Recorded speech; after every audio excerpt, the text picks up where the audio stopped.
Ruth, capítulo 1, nos conta a história, praticamente todo o resumo da história de Ruth e dos seus familiares, podemos dizer assim.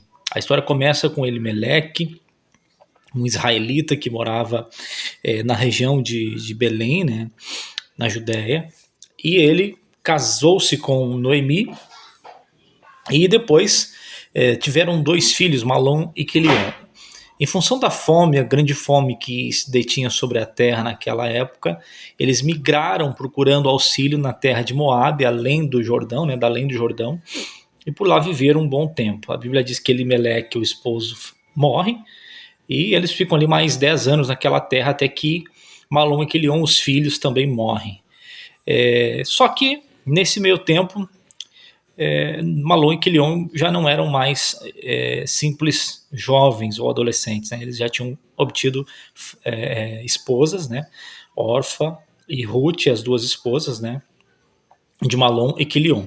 E quando eles morrem, não só Noemi fica viúva, como Ruth e Orfa também ficam viúvas, né? 3 mulheres, uma história trágica, até curiosa do ponto de vista, porque morrem os homens, né? Talvez em função de muitas possibilidades, a gente não sabe, né? Não há nenhum registro sobre isso na Bíblia, do porquê eles morrem. Certo é que Noemi, Orfa e Ruth ficam órfãs. Aliás, ficam viúvas, né? Não órfãs, ficam viúvas. E Noemi ouve que na terra de Belém, da onde ela era natural, havia pão novamente. A coisa estava boa de novo e ela resolveu então voltar. Aconselha as suas 2 noras que voltem para suas terras, para a casa dos seus pais, para os seus deuses.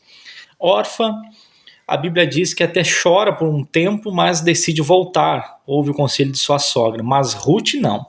Ruth se apega a ela de uma maneira tão extraordinária que Noemi até insiste com ela para ela voltar, mas ela não volta. O texto diz até assim, olha que curioso.